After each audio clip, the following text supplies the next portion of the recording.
Welcome back to the Rip Roaring Realtors podcast. We are here with the man, the myth, the legend, Jimmy Burgess, straight out of beach properties of Florida. Well done. Thank you. Second time the charm.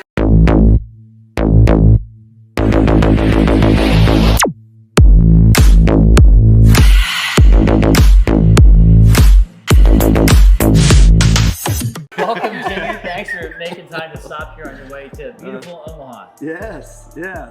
Hey, listen, I love being out here. This has been fun. This is my 5th year here being out for this event, and I've been out a few other times. And so, yeah. I walked in through the airport this afternoon, and I was like old home week. I feel like I'm here every couple months. Yeah. Glad to be with you guys. Yeah, this is Burnell and I's second time here. We had to come back, and then we brought more. That's right. That's great. That's great. We brought more. Let's get down to some questions.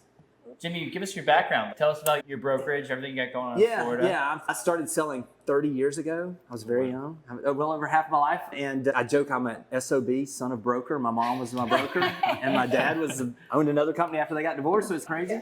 So it's all I knew, and I said, I'll never do that. And then here I am, 30 years later, after being in it. Sold for 25 years, shifted into the executive side, and have been the CEO for Berkshire Hathaway Home Services Beach Properties in Florida now for 3 years now. It's a mouthful. Awesome. Yes. Yeah. Ours is too, though. Yeah. So you're the son of a realtor as well. Yes.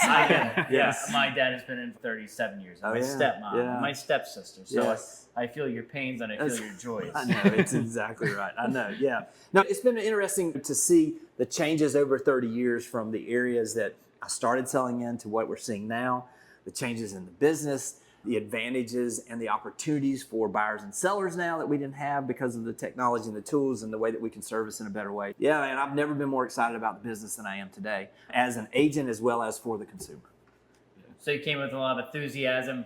What are the biggest changes you're seeing in this year towards the consumer? Like, what are the advantages and disadvantages you're seeing as we see a shift or a non-shift, call it what you will? Yeah, I think a lot of people in the business focus on change being negative. And one of the things that I've seen with this NAR settlement, with everything that's going on, is you have to understand that as a professional agent, I'm just going to speak from that perspective. Yeah. What I love the fact that this is going to bring more transparency to the process for the consumer. As somebody that has always tried to go above and beyond, if you look up the biggest complaint that people have for real estate agents, if you just Google what's the biggest complaint people have, it's lack of communication. Well, what's happened now is now that we have this change here, whether it be on the buyer agency side or whatever it is, it gives us that opportunity now that the professional agents are absolutely going to stand out. This is why, as a consumer, it's going to be more important for you to find the person that's going to be able to communicate exactly what they do. Somebody that's going to be able to come in and show you how they're going to help you make the process smoother, get you a better price, and negotiate on your behalf. So to me, you hear all this in the news, and look, the news is built on negativity. Exactly. But in reality, if we're focusing in on how we serve our clients better, there's so many things to get excited about in this, as long as you're the professional agent and you're willing to be the person who adds that value in a way and can communicate it. You always have to remember that fear sells. So, the bad news, the negative, the big thing that's going to happen, the big crash, everything's going to go bad. That's what gets the most clicks. That's what gets the most ad revenue. So that's what they want to have out front. I think Jimmy Burgess on your podcast gets the most clicks. That's true. Let me add to what you're talking about too, though. Fear does sell, but positivity buys. And so from that standpoint, what you have to understand is when we're looking at this from a perspective of us as agents, and especially for those that are consumers, now more than ever, it's important to find the agent that has a plan of action, that has a positive outlook, and that doesn't come in telling you everything that's possibly going to go wrong with this or that's changed in the negative, but somebody that is focused in on how this is going to help them serve you better. Because as a consumer, that's what we're all looking for. As a buyer, I want somebody that I know that this is not going to be a situation where it's just going to be difficult. They have a plan of action. They have a positive outlook on exactly how we're going to make this work, and they're moving in that direction. I think you're absolutely right, though. We have to have that roadmap almost for people. I feel like this, if anything, on the positive side of things, it's making us come more prepared with a more open vacancy to their requests and needs. I'm going to show up with more documentation. I'm going to show up with how I'm going to show my value to the consumer. Am I wrong? Yeah. This is a time to make or break.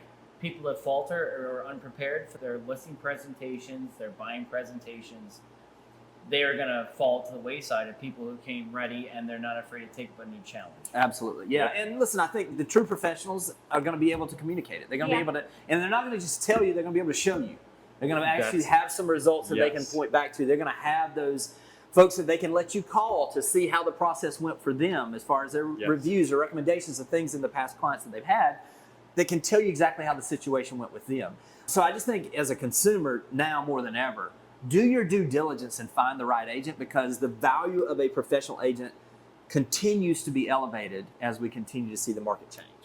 So Jennah, what is your market doing right now? Yeah, we have always been considered the leading indicator of real Yeah. estate because we are a second home market. We're a luxury market, and we're more of a want than need market. So what we've seen is over the last 2 years, we've seen our inventory go from an all-time low for me for 30 years in the business to now seeing it getting back to more normalized. So we've gone from, I'm going to just use one little specific area. We went from 122 houses was our low as far as inventory to now we're over 900 in that same market 2 years later. Wow. So we've seen a dramatic increase, which in reality we had skewed so far. We're really now back to a more normalized market. Yeah. More So balanced. it's more balanced, and Yeah. what it does, it creates opportunities for both sides. Both we sides, had just, yes. it was so seller driven that now we're seeing where particular buyers, if they're patient and if they're looking for the right place, Yep. they're able to find something. It's one of those, we have some agents, they were just complaining about there's too many houses now and sellers aren't being reasonable, but you have to understand, you can't complain about what you prayed for. We prayed for more Right, inventory. right. And here we are now.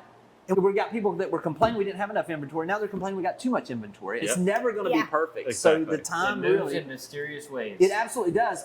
And every single time, if you are willing to make adjustments, creates opportunity. So it's really just figuring out as a buyer or as a seller exactly where you're positioned locally, because we hear all these national news, and that's why I'm glad you asked this question, because Yeah. there's a huge difference between your local market and my local market. Absolutely. So what Yes. we have to do is find what it is and find the agent that understands that. He's as well. got Ferraris, we have horse and buggies. Yeah, so we're in Lancaster Yeah, County, it's true, Pennsylvania. Yes, That is yes, our market. yes. And we are still very much a shortage. But you got to understand, that's not Very the little market. The inventory. market that we've got now at the beach was not the market I grew up in. You know what I Yeah. mean? I was literally, Yes. I sold farmers' home houses. My average sales price, I think I look back in 1998, my brother and I, with his wife as our assistant, we did 109 transactions, and our average sales price was like $69,000. Wow. So when we were doing everything, double wides, we were selling That's everything. we you know? did So, know. yeah. Yeah. So it was literally. Don't bring up bumbles. They give my heart hurt. So listen, I think you just got, that's why you got to be so particular, because you can go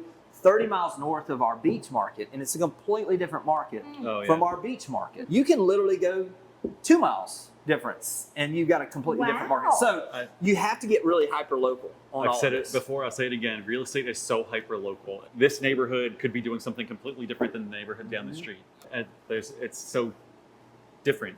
So this in is each why spot. It's like a school district map. Like where we Exactly, live, like yes, we have, yes. you could go to this one school district that's 10 miles away, but the home values are lower, but their taxes Yeah. are higher, Right. vice versa. And there's just Exactly. little manipulations. It's like microclimates. It absolutely is, and that's why if you're a buyer or seller, you need to have somebody. Because listen, everybody hears the national news and it's a headline, Yep. but it doesn't necessarily apply to that local Yes. market. So Yes. you need an agent that understands that local market, and make sure that you're comparing those two, because sometimes they can be working in different directions and sometimes they can be coming together. So just understanding exactly, and it's not even just the local market, it's down to the neighborhood. We've Yep. got specific neighborhoods. Yeah. We've got 3 specific neighborhoods that literally one of them is out of favor every 3 years.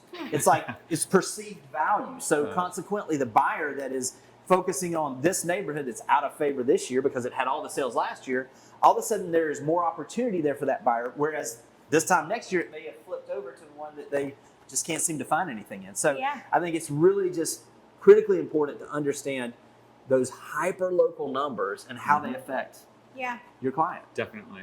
Like you said, you can't complain about what you prayed for. No, that's Yeah. true. We're praying for it. Yes. We're Yeah. ready. Yes. We need more inventory in there. I love to see a more I'm kind of balanced happy where I'm market. at. Yeah. I feel like in a balanced market, the professionals are going to stand out. Yes. When it's so hyper seller driven or buyer driven, if it's a seller's market, the seller's agents don't really have to be that professional. They don't have to do a whole lot. The house is going to sell real quick for a high price. When it's balanced, you got to set your house apart. As a listing agent, you need to make your listing stand out so that you can get that higher price for the consumer. Yeah. It's all. And It then- is. Yeah, And one thing I would And it say plays is out. it always changes. it always Yeah. does. And so as You're right. much as the pendulum swings this way, typically it swings back. So you Yep. have to understand, now I've been in this 30 years, I've seen this time and time again. And so if you are a buyer and it's a tight inventory and you're at a place where you're like, I'm just going to hold off, whatever you said, Yeah. look at it now. Interest rates have come down. Look and find those specific things. Be ready when the opportunity comes, because it could change like that. Yes. And the thing is, what typically happens is if the hyper-local agent is doing their job and they understand when changes begin to happen, they can get you out ahead of some of those changes and create those opportunities. Definitely. Just speaking historically, and we're seeing it in our market, what you have when you have that transition, which, listen, we're starting to see it across the country. It's just small, and so it's just starting to show up. What you have then is you have a seller who wants the prices escalating at the same way they did a year ago, and you have buyers who want to buy at the price they assume it's going to be the next year.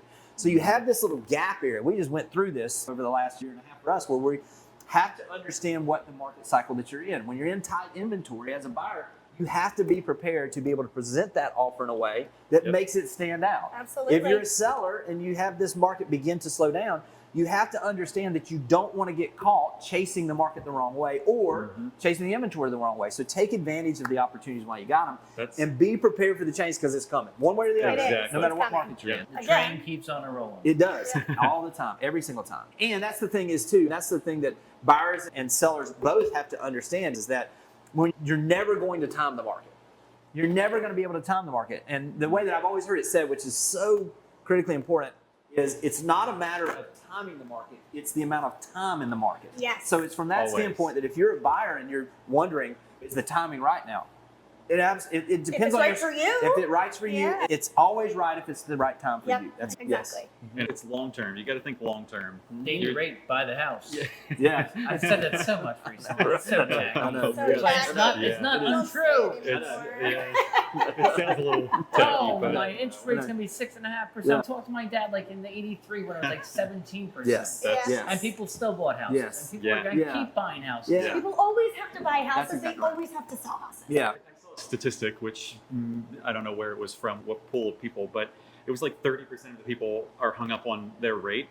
The other 70 are looking to do something no matter what the rate is. Yes. And it's life changes. So if you just had twins, like you're going to need a bigger house. What about triplets? while Doesn't you're at matter. it? right. Doesn't matter if you get a 2% rate. That's right. You need a bigger house. That's exactly. So, Yeah, I know. Yeah. No, It's I think, all. Yeah. I think you're absolutely right. I think it is, and sometimes we forget that these are real life situations. These are it's life is happening, irrelevant of what the market's doing. You just got to be able to adjust and make those changes. Absolutely. Yes.